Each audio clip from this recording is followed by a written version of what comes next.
Hello everyone, my name is Chill Out Charles, and today we'll be going over how to make an Audiolink oscilloscope effect using Poyomi's emission and UV distortion effects. Alright, so first off, go to the mesh that you want to have the oscilloscope on. For me, it would be the belt right here. Alright. First thing you want to do is make sure Audiolink is enabled, as you can see here. And then, for now, just enable UV distort. After that, go back to the emissions section right here and set up your emissions as you would. I went ahead and made my own emission mass map right here, so you can see it's already nice and set up. And the one change you'll want to do here is go down to expand this drop down and go to the UV section right here. And typically this will be set to UV 0. Change that to distorted UV 0. That's what will make the emission wiggle, basically. Once you have that set up, go down to the UV distort section. And when you first start out, these two distortion textures will be empty, so you'll want to go and head into Poyomi shaders,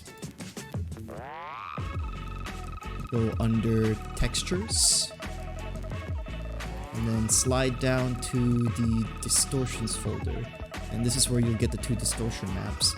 Go ahead and put either one of these in here. I typically put the first and second one to the first and second one, but you can have the same distortion maps or distortion textures on the same on two different slots here if you wanted to. I typically use either for different effects.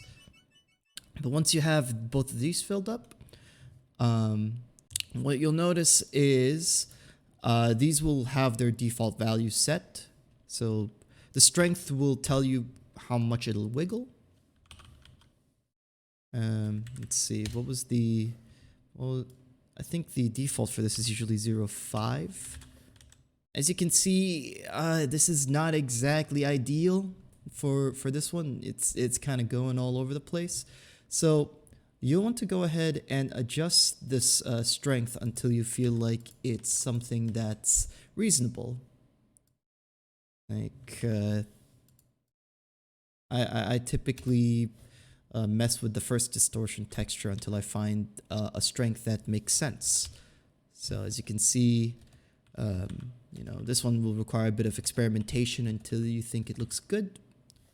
For this one, I set it to 0.18 or 0.018. And you'll also want to adjust the speed of this distortion. Right now, there's nothing going on here.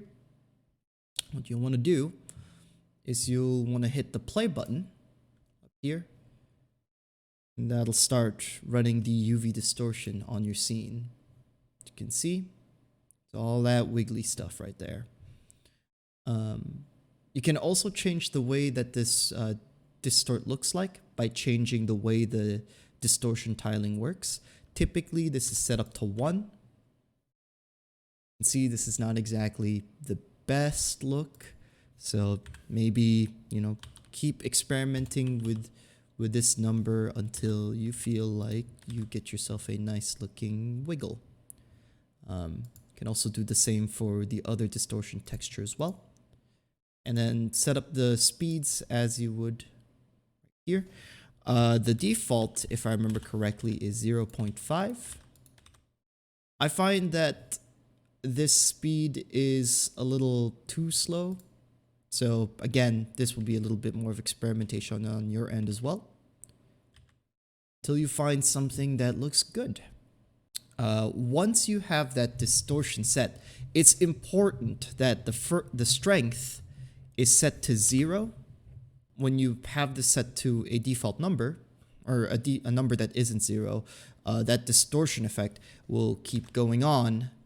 And we don't want that. We want this to be the Audiolink distortion instead. So what we'll do next is, as you can see, there's an Audiolink section right here.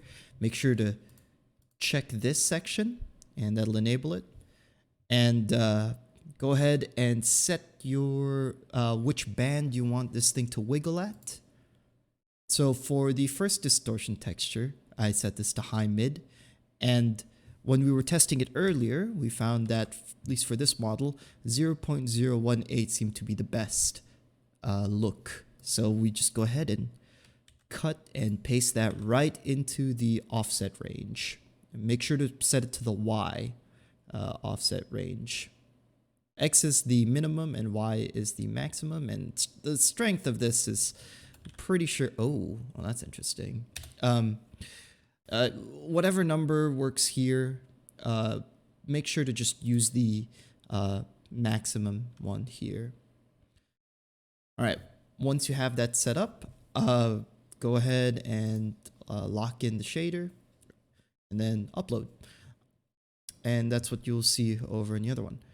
For this specific effect, I typically put lows and high mids on it because I don't mind this wiggling all the time to the music. So the way I set that up is, this is a nice little trick that I learned, is you can use these two different textures to represent the two different sound ranges, or frequency ranges.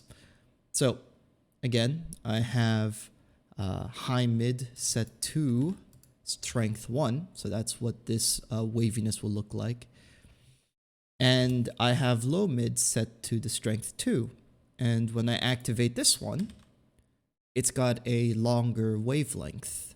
And that's all because of the distortion map I used, and a little modification on its speed right here. So instead of 30 in the X direction, 30 on the Y direction of the distortion, I went ahead and changed this to 20 instead.